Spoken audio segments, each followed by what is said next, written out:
এখানে কোন ব্যক্তি বলল না বলল সেটা আমাদের বিবেচ্য বিষয় নয়, নীতিটা মূল কথাটা। যারা এটা বলছে তারা মূলত তাদেরকে আল্লাহ পাক ইলম দেননি, এরা মানুষের গুমরাহ করছে এই সমস্ত কথা দিয়ে।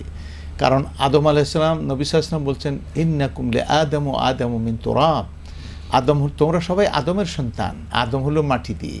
আর নবী সাল্লাল্লাহু আলাইহি ওয়াসাল্লাম নিজে বলছেন আনা সাইয়্যিদু ওয়ালাদ আদম, আমি আদম সন্তানদের লিডার। তো বাইরে থেকে লিডার তো সন্তান হিসাবে লিডার, এবং এটা হলো তার হাদিস, নিজের কথা। আর আদমকে মাটি দিয়ে বানিয়েছে, সুতরাং তিনি আদম সন্তান হলে মাটির ঘরের মাটি। আচ্ছা, গেল একটা। 2 নম্বরে তিনি সূরা আল কাহফে নবী সাল্লাল্লাহু আলাইহি ওয়াসাল্লামকে আল্লাহ পাক বলেন তুমি বলে দাও কুল ইন্নামা আনা বাশার, তুমি বলে দাও এ ছাড়া আর কিছুই না। ইন্নামা শব্দের অর্থ হলো এখন সামনে যে কথাটা বলবো এটা ছাড়া আর কিছুই না, যে আমি মানুষ, অর্থাৎ মানুষ ছাড়া কিছু না। মিসলুকুম, তা আবার কেমন মানুষ? ওই যে কইব এরা এই বেদাতিরা যে কইব যে নূর দিয়ে বানাচ্ছে, কয় না মিসলুকুম তোমাদের মতো মানুষ, তোমাদের যে যা জিনিস দিয়ে বানানো হয়েছে আমাকেও তা দিয়ে বানাইছে। হযরত আলী রাদিয়াল্লাহু তাআলা বলছেন আন্নাসু মিন জিহাতি তিমসালু আদম আকফাউ আবুহুম আদম ওয়াল উম্মু হাওয়া। তো এখন থাকলো নূরের তৈরি না মাটির তৈরি। নূর শব্দটা যেমন আমরা বলি জ্ঞানী নূর, এটা কি এই আলোর কথা বলে বোঝানো হয়েছে? না, ওটা হলো একটা দিশা, একটা সঠিক পথের সন্ধান পাওয়া।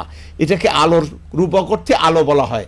আলো অর্থাৎ এই আলো নয়। যদি এই আলোর কথা বলেন তাহলে আমার হাতের যে নখ আছে, আমার কি কয় ইয়েতে চোখে যে একটা পশম আছে, একটা পশমকে যদি তার মাথাটা নিয়ে যদি রিসার্চ করেন নূর হবে, আলো বেরিয়ে পড়বে। আলো দিয়ে আল্লাহ নূরুস সামাওয়াতি ওয়াল আরদ, আসমান জমিন সব কিছু নূরেরই তৈরি। কারণ এর পিছনে সব ইলেকট্রন, নিউট্রন, প্রোটন রয়ে গেছে, সেখানে চূড়ান্ত অ্যানালাইসিস করলে সব আলো বেরিয়ে পড়ে। সুতরাং এখানে নবী সাল্লাল্লাহু আলাইহি ওয়াসাল্লামের বৈশিষ্ট্য আলাদা হলো কেমন করে যেতে? তাহলে সবই তো আলোর, একটা পোকাও তো আলোর তৈরি হয়ে গেল, একটা পাখিও আলোর তৈরি হয়ে গেল, সব কিছুতে আলোতে আছে। এটা জানে না, এটা বিজ্ঞানও জানে না। এরপরে আরেকটি বিষয় হচ্ছে এই যে ফেরেশতাদেরকে আল্লাহ পাক নূর দিয়ে তৈরি করছেন, নূর। আর কোনো মাশাআল্লাহ আলো থেকেই তাদেরকে বানিয়েছেন। আলো অন্য কোনো ফর্মে ছিল না, আলোটা আলোর ফর্মে, সেই আলোর ফর্মেই এটা দিয়েই তাকে তৈরি করেছেন। আচ্ছা, গেল। আর ফেরেশতাদের নূর দিয়ে বানাইলেন, আদম আলাইহিস সালামকে কি দিয়ে বানাইলেন? মাটি দিয়ে। এখন সেজদা করার জন্য, জিনের কথা এখন বাদ দিলাম, সেজদা করার জন্য আল্লাহ আদেশ দিলেন কাদেরকে? ফেরেশতাদেরকে, যে তোমরা কি করো? সেজদা করো লে আদম, আদমকে।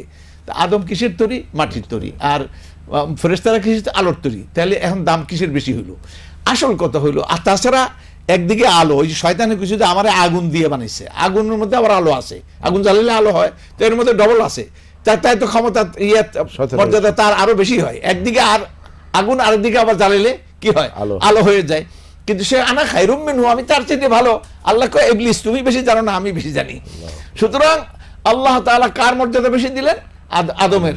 তো আদম আলাইহিস সালাম মাটি, আর একটু আলো ধরেন নূর।